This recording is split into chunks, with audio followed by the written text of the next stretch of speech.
if you clicked on this video, I'm going to go into a overview of color correction in DaVinci Resolve. Now, I do want to say, which is why I'm making this video, is what I am doing is I'm doing this live. We're going to have little mini master classes on my podcast. So I am doing this live, and this was the first time. So I was a little unsure if I wanted to be super high level or really in depth with my terminology and what I was trying to show. So you kind of see me kind of going back and forth on that. So bear with me. We're fine tuning this part of it, but enjoy this DVR version of this mini masterclass. So this Yeah, is just basic color correction. I'm going to show you a little bit my brain is of broken.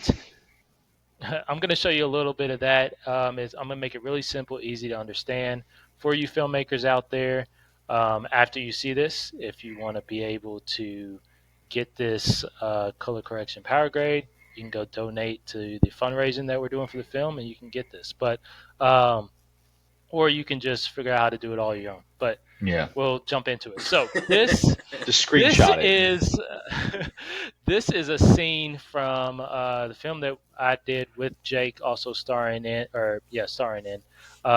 which is Phenomena. But we're going to just show you what it looks like when a film comes into when you're recording a film, pretty much. So when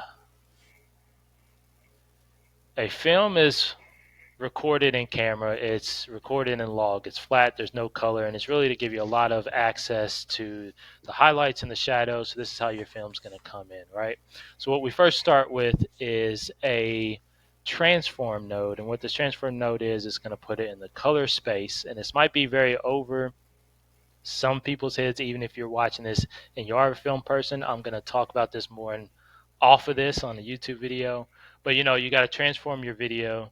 So once we transform that into really kind of the space that it's going to go to YouTube, which is Rec 709, we still got a lot more work to do, right? So we transformed it into the larger color space that gives us this. So as I turn this off, you'll kind of see right here. See, there's not much color, but once we turn this on, we kind of get all our colors. We have a wide range of colors um, to play with, pretty much. So once we do that, what I've already done in my power grade is I kind of just have just some quick steps of just everything I do, which in the process is setting the exposure, the white balance, saturation, and whatnot. So I'm gonna show you what it looks like as you start to just build out that look, which is just color correction, and I'll explain that once we do this. But Yeah, folks, there's a reason. For those of you who don't know, there's a reason why colorist is a job. yeah, so when you look at me turning this node on and off, which is kind of like a layer if you deal with Adobe or anything like that. So what you're just looking at is kind of just really crushed blacks, highlights and stuff. But when you set your exposure, you can kind of bring everything back alive and kind of waking up the shadows a little bit. The next thing you usually want to do is your white balance, which that is usually what completely changes an image. Ooh. Because there's so much different. The lights in this scene might be putting off a different Kelvin, like almost than, yellow color. Yeah, which is what most time happens. Even if you set it, you can try to set your camera to counter that, but you want to just keep your camera in kind of like um, a working white balance, so that you can go and work with it and balance it correctly once you get here, right?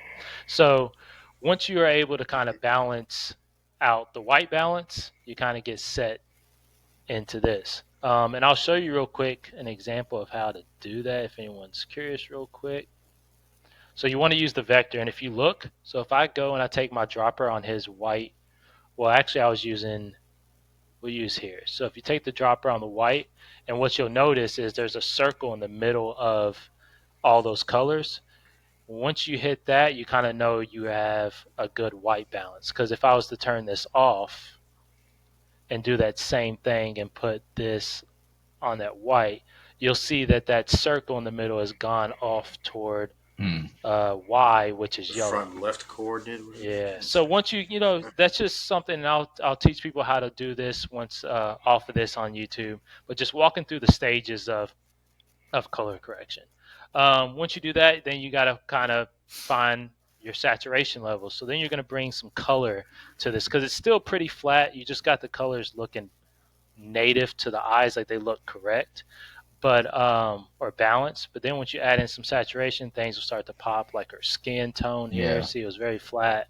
Then you add that in, then you got some skin tone. Nice. Yeah. So, and then lastly, to kind of give things a little bit of a kind of like a, I don't know the best way to put it. You kind of just give a good blend of the shadows into the colors, which is the contrast. So turn that on, turn that off is kind of what that helps do. It kind of gives it a little bit more of a You moodier could look. definitely tell the difference in the vending. I mean the refrigerators in the back. Yeah. Yeah, yeah. It's a great So it illustration of really it. just, it kind of gives a good blend of the mid-tones and everything there. So that is something I just wanted to walk through people through. This is just basic color correction. I have not, so this whole film was just color corrected. So what that means is I just made everything colors, the exposure, the balance, I just corrected it. I didn't want to give this pilot a look or a tone just yet because with all the other episodes coming out, I wanted to build the tone off of this one and then we'll integrate it in. So there'll be another video coming and we'll talk more about that. But, just as people learn, um, how this stuff works. So just for example, if I was to go, let's see, if I went to this one and I'm going to just delete all of this out. So if you donate to the Film Fund, which there's a $25 one for filmmakers where you can get this power grade. So pretty much you download it, install it into DaVinci Resolve, and what you'll do is you'll just come and apply that, and it'll automatically put in what I've built. So you got your conversions here, and then you have the nodes that you need to go into and you can adjust. Now it's still not going to look completely perfect because you got to go in and fine tune each one, but it gives you, yeah, it gives you a foundation of what you need to do. But And yeah, and 25 bucks for that, you couldn't hire someone for 25 bucks to do that. Yeah. it's a good start. But yeah, that's all on that little mini masterclass of color correction. Peace and subscribe, please.